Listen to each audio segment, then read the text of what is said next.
Welcome to Beat Diabetes. I'm Dennis Pollock, and today I want to talk to you about your baseline glucose level. If you hope to reverse diabetes, it will help tremendously if you understand the concept of the baseline glucose level and how it can shift, either for the good or for the bad. So what is a baseline glucose level? Baseline essentially means a starting point, a point of comparison. Normally, when people talk about a baseline level, they are talking about where your blood sugar rests after you've gone about 5 hours or more without eating. After you eat a meal or a snack, your blood sugar will normally rise, hit a peak in 1 or 2 hours, and then start to descend. Depending on your level of insulin resistance and the meal you just ate, this may take 1 or 2 hours or maybe more before your glucose reaches its normal level. One truth which no one can deny is that people's baseline glucose levels change over time. And this is why most people are not diagnosed as diabetic in their 20s, but many people are diagnosed as diabetic in their 50s and 60s. What has happened? Their baseline glucose level has risen over the decades. Year by year, they're transformed from not anywhere close to diabetes to serious diabetes. What I'm saying so far is not anything revolutionary or radical. Every doctor knows this, and nearly every diabetic knows it as well. To be diabetic means this: your normal glucose levels are no longer normal. For a long time, these evolving blood sugar levels were thought to be a one-way street. You can get worse, but you'll never get better. Once you start on that slippery downward slide toward diabetes, about the best you can do and the best you can hope for is to slow down the process as much as possible. Eat whole wheat bread instead of white bread. Eat brown rice instead of white rice. Or better yet, eat quinoa. And eat bran muffins rather than cinnamon rolls.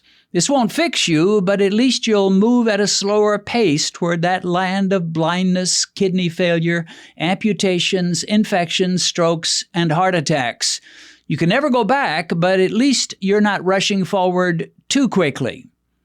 These days, we know this is not true. In books and videos, we read and hear testimony after testimony of men and women whose fasting glucose and A1C scores are significantly improved over where they used to be and have moved from diabetic levels, 6.5 A1C or higher, to a non-diabetic level of 6.4 or lower. A brilliant light has begun to shine that informs us that one's baseline glucose level can move in either direction. It appears that insulin resistance and diabetes is not a one-way street after all. Cars are moving in both directions. It seems that when your doctor told you with a somber face that diabetes is a chronic and progressive condition, he or she was lacking some pertinent information. Since this is incontrovertibly true, the key question is this: what makes our baseline glucose levels change? Of course, what this question is really saying is what causes insulin resistance to increase? Before we understood that diabetes could be reversed, we assumed that we knew the answer. Diabetic levels grow worse because of two things: age and obesity. And that's not altogether wrong. Age does indeed bring with it the tendency to become diabetic. And when you put on those 30, 40, 50 or more pounds, you do increase your chances of becoming a raging diabetic. Obesity is not a guarantee of diabetes, but it definitely increases the likelihood of it. But there's more to it than that, much more. I'm not obese, but I am a testimony to the fact that age does not make one a diabetic.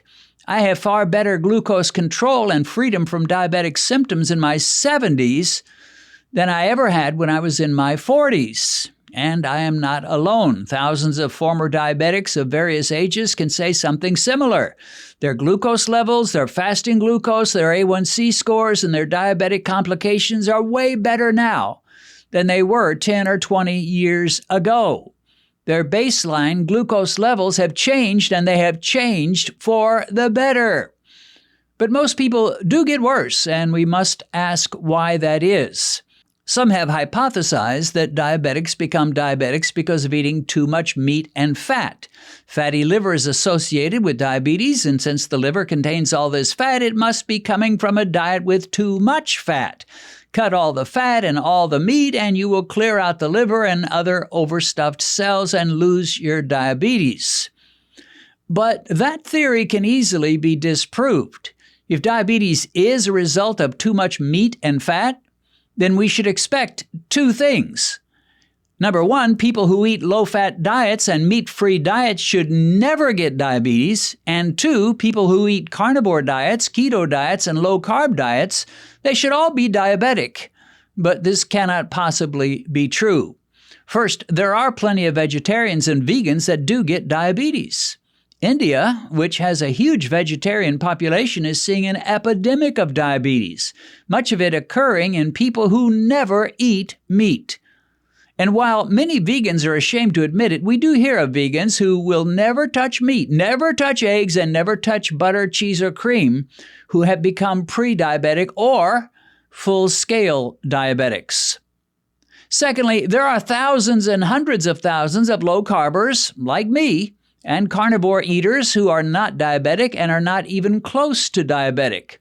I've been eating meat and eggs and butter and cheese freely for the last 23 years, and my blood sugar levels are near perfect for a man of my age. If meat is what creates diabetics, I ought to be a raging diabetic 10 times over by now. Some vegans and vegetarians have decent A1Cs, all right, especially younger, slimmer ones, but a meatless, fatless diet by no means makes you bulletproof. There is one thing we can all agree on. A standard diet loaded with lots of sugar, carbs, fat, and snacks is the worst possible diet for anyone wanting to avoid diabetes. If you eat a traditional standard diet, eating whatever you like, as much as you like, and whenever you want, what your doctor told you will prove true. Your diabetes will indeed prove to be chronic and progressive.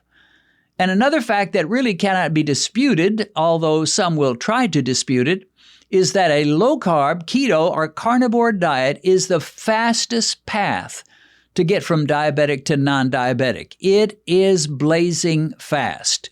You may or may not improve on a whole foods, plant-based diet, but typically if you do improve, it will be slow progress. On a low-carb diet, your speed toward normal blood sugar levels will be blazing fast. It is no contest. It's like racing a Model T Ford alongside a Ferrari. Sarah Hallberg stated, low-carb intervention works so fast that we can literally pull people off of hundreds of units of insulin in days to weeks. The current theory of why baseline glucose levels can improve, one that is espoused by Dr. Jason Fung and many other notable low-carb doctors, is that hyperinsulinemia, which is a state of excess insulin in the blood, makes the diabetic's body more and more insulin resistant, resulting in higher glucose levels. But the vicious cycle is this. The higher your glucose levels, the more insulin will be produced by your pancreas, and those surging levels of insulin will become less and less efficient, resulting in higher and higher blood sugar. Some low-carb advocates focus on lower glucose levels and others focus on lower insulin levels, but the truth is that these two things, soaring glucose and soaring insulin, are joined at the hip. You cannot have one very long without the other appearing. And if you fix one, you fix both. Get your glucose levels down and your insulin levels will follow meekly behind. Whatever theory you may hold, the undeniable truth is this. When your current daily glucose levels are above your baseline glucose level, there will be an irresistible pull upwards on your baseline level, and after a while, your baseline glucose level will rise to the level of your daily normal glucose levels. So let's say that this is your current baseline level. Your glucose averages around, let's say, 200. But you're eating in such a way that you're keeping your glucose higher than that. your glucose throughout the day is around 250. What's this going to do? It's going to do this. It's going to start pulling your baseline level, the normal level of 200, up toward the 250 level, which is where you've been eating and where you've been resting lately.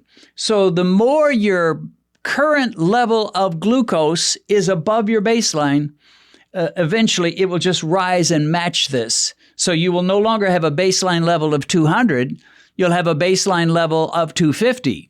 But what if you do the other direction? When your current daily glucose levels are significantly below your baseline level, they will exert a pull downward on that baseline level, and eventually your baseline level will retreat, which is exactly what you want it to do. If your baseline level, again, is 200, but you're eating such low-carb meals such as meat, salads, low-carb vegetables, cheese, and cream, and your daily blood sugar is running around 150, your baseline glucose level will only be able to stay at its current position for so long before it starts retreating and coming down. If you've been eating like this, instead of pulling your baseline up to a higher level, it's going to pull your baseline down to a lower level, and your average glucose will no longer be 200, it'll be 150, and so forth and so on. Your mission, therefore, is to eat in such a way that your daily levels are lower than your previous normal levels, and just keep eating that way until you establish a new normal at a lower, healthier level. Just keep doing that until eventually your glucose levels approach the levels of normal, non-diabetic people. And your report card, the measures that are going to demonstrate how well you are doing, is your fasting blood sugar and your A1C score. Remember, your goal is not to plummet from 200 milligrams per deciliter down to 100 milligrams per deciliter in a couple of weeks. Your goal is that every month you're doing a little bit better, until in time you reach your target of close to normal blood sugar. And once you get there, there's no need to try to bring your baseline level any lower. Just eat in such a way that it does not start rising again. And you'll know this by having an A1C done every 3 or 6 months and finding out that you're not very different from where you were the last time. If it rises 1/10 of a point, don't sweat it. But if it rises from, say, a 5.3 to a 5.9, then it's time to make some changes and get that baseline level to drop back down to its former position.